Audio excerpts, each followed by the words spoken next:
The Strange Life and Sad Ending of Schlitze, Pinhead on Freaks. Schlitze was a sideshow performer who was born with microcephaly, a neurological developmental disorder that left him with an unusually small brain and pointed skull, a small stature, myopia and moderate to severe mental retardation. In the carnival circuit, oddities with this condition were billed as pinheads, missing links, or in extreme cases, visitors from another planet.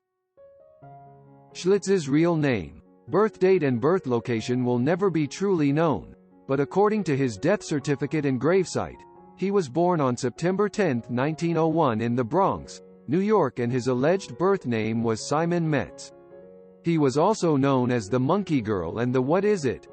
And in some sideshows, he was paired with other microcephalics. In accordance with the common practice of the carnival business at the time, it can be assumed that Schlitze was either given to, or purchased by, a sideshow from his parents, and his guardians were usually his employers. Responsibility tended to change hands as different carnivals traded different attractions, but most accounts state that he was widely known, well cared for and treated affectionately throughout his career. It was said that Schlitze had the mind of a 3 or 4-year-old. He was unable to fully care for himself and could only speak a few phrases in monosyllabic words, but he was able to perform simple tasks. It's believed he could understand most of what was said to him, due to a very quick reaction time and his ability to mimic. Those who knew Schlitze described him as affectionate, exuberant and sociable, who loved dancing, singing and being the center of attention, and he would perform for anyone he could stop and talk with. He was often dressed in a loose-fitting dress, or frock, and most sources say that his urinary incontinence made wearing a diaper a necessity. Dresses were more practical for his care, but some who knew him report that he did not develop incontinence until later in life. Schlitze was presented as either female or androgynous to add to the mystic of his unusual appearance, but his friends used both masculine and feminine pronouns when addressing him. The sideshow circuit was a tremendous success for Schlitze. He performed throughout the 1920s and 1930s with many upscale circuses, including Ringling Bros and Barnum and Bailey, Clyde Beatty Circus, Tom Mix Circus, West Coast Shows, Kraft's 20 Big Shows, Vantine and Lee Circus Sideshows and Foley and Burke Carnival, among others. He made his film debut in The Sideshow, 1928, a drama set in the circus which featured a variety of actual sideshow acts.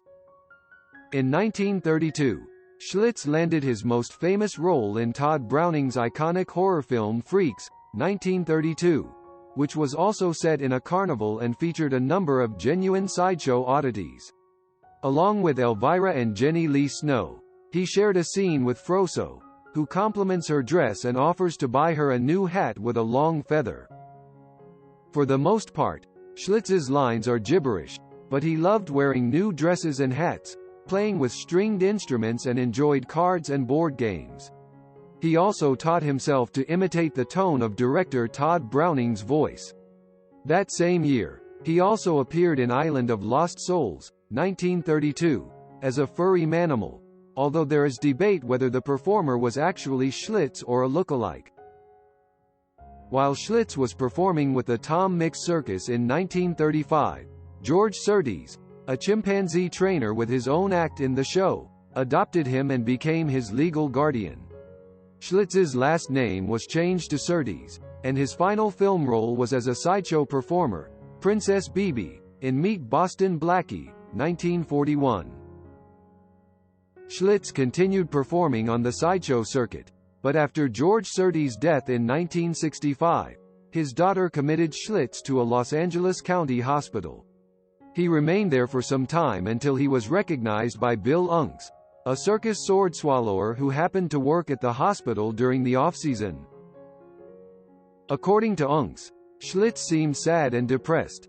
He missed being away from the public eye and the adoration of the crowds. Hospital authorities determined that the best care for Schlitze would be to make him a ward of Bill Unk's employer, Canadian showman Sam Alexander, and he immediately returned to the sideshow, where he remained until 1968. According to Schlitz's guardian, he had learned to talk by California speech therapists. He could count to 10, but refused to say the word 8. In his later years, Schlitze lived in Los Angeles, occasionally performing on various sideshow circuits, both locally and internationally, and frequently performing in Hawaii and London. His last major appearance was at the 1968 Dobrich International Circus at the Los Angeles Sports Arena.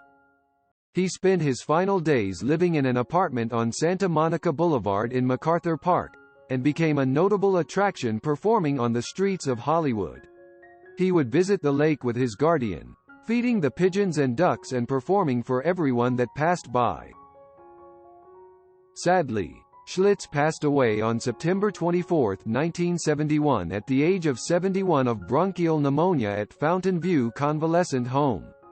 His death certificate lists his official name as Schlitz Surtees, and his birth year as 1901. He was interred in an unmarked grave at Queen of Heaven Cemetery and Mortuary in Rowland Heights, California. But in 2007, a fan took up a collection to have a marker placed at his grave. In the 1960s, Todd Browning's Freaks was rediscovered, enjoying a long run as one of the first midnight movies and becoming a cult classic. In 1994, it was selected by the National Film Registry as being culturally, historically or aesthetically significant. Schlitz's iconic image has lent itself to many products, including shirts, hats, models and masks, and it's been cited as an inspiration for Bill Griffith's comic strip, Zippy the Pinhead. Goodbye Schlitzie.